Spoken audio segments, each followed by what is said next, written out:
আউযু বিল্লাহি মিনাশ শাইতানির রাজিম। বিসমিল্লাহির রহমানির রহিম।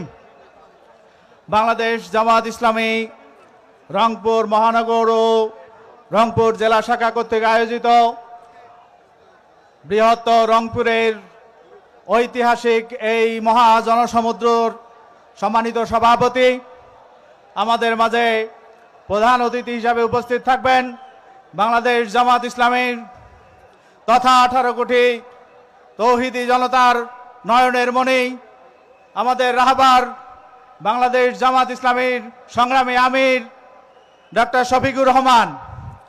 প্রধান বক্তা হিসাবে উপস্থিত আছেন উত্তরবঙ্গের সিংহ পুরুষ, বিগত 14 বছর থেকে ফ্যাসিস্ট সরকারের দ্বারা নির্যাতিত কারাবরণকারী জননেতা এটিএম আজহারুল ইসলাম, অন্যান্য দায়িত্বশীল বৃন্দ এবং আমার প্রাণপ্রিয় রংপুরবাসী, আসসালামু আলাইকুম ওয়া রাহমাতুল্লাহি ওয়া বারাকাতুহু। আপনারা কেমন আছেন? কেমন আছেন? আমরা রংপুরের এই বিশাল জনসমুদ্র থেকে বাংলাদেশ সরকারকে জানিয়ে দিতে চাই, শহীদ আবু সাঈদের রক্তে ভেজা এই রংপুরের মাটিতে আর কোনো বৈষম্যর সুযোগ আমরা দিতে চাই না। আপনারা কি আবার ফ্যাসিজমকে দেখতে চান? আমরা বলতে চাই, 24-এর আন্দোলন হয়েছে, বাংলাদেশের মানুষ জেগেছে ফ্যাসিজমকে বাংলাদেশ থেকে কিয়ামত পর্যন্ত হত্যা করার জন্য।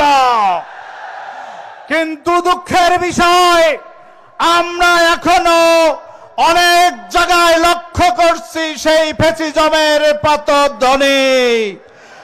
আমরা ঘোষণা করতে চাই, বাংলাদেশ জামাত ইসলামীর একটা নেতা কর্মী বেঁচে থাকা অবস্থায় বাংলাদেশে আর কোন কেন্দ্রে কোন স্থানে বৈষম্য হতে আমরা দেব না ইনশাআল্লাহ। সংগ্রামী ভাইরা, আমি পাটগ্রাম থানা থেকে বলছি। আমার পাটগ্রাম থানায় আপনারা জানেন 3 বিঘা করিডোর দহগ্রাম আঙ্গারপোতা আছে। সেখানে 20,000 মানুষ বসবাস করে, যারা মানবতর জীবন যাপন করছে। সেখানে ট্রাক দিয়ে মালামাল নিতে পারে না, গবাদি পশু পাটগ্রাম বাজার থেকে কিনে নিতে পারে না। আমরা সরকারকে অনুরোধ জানাতে চাই, এই 20,000 মানুষকে মানবিকভাবে বেঁচে থাকার অধিকার আপনি নিশ্চিত করুন। আমরা বলতে চাই, তিস্তা বৃহত্তর রংপুরের অভিশাপ। এই তিস্তা মহাপরিকল্পনা বাস্তবায়নের মাধ্যমে এই মঙ্গা পীড়িত রংপুরকে আপনারা মুক্তিদানের ব্যবস্থা করবেন। আমার লালমনিরহাটে বুড়িমারি এক্সপ্রেস আছে, বুড়িমারি এক্সপ্রেস লালমনিরহাট পর্যন্ত আসে, বুড়িমারি যায় না। আমরা সরকারকে অনুরোধ করতে চাই, বুড়িমারি এক্সপ্রেস বুড়িমারি পর্যন্ত দিয়ে বুড়িমারি পাটগ্রাম লালমনিরহাটের মানুষের ঢাকার সাথে সংযোগ স্থাপনের সহজ করে দেবেন। আমার বুড়িমারি থেকে লালমনিরহাট পর্যন্ত একটি চিকন রাস্তা, যা দিয়ে প্রতিদিন অসংখ্য নরনারীর জীবন দিতে হচ্ছে। আমরা বুড়িমারি থেকে লালমনিরহাট পর্যন্ত 4 লেনে উন্নীত করতে চাই এবং অনুরোধ করতে চাই ব্যবস্থা গ্রহণ করার জন্য।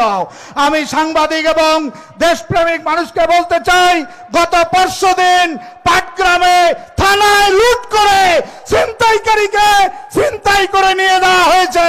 যেখানে পুলিশ, যেখানে থানা নিরাপদ নয়, সেখানে ভোট সেন্টার কিভাবে নিরাপদ হতে পারে? আমরা সরকারকে আহ্বান জানাতে চাই, ভোট সেন্টার যখন আমার ভোট আমি দেব, যখন খুশি তখন দেব, নিরাপদ ভোট সেন্টার করে সুষ্ঠু পরিবেশ তৈরি করে নির্বাচনের ব্যবস্থা করুন।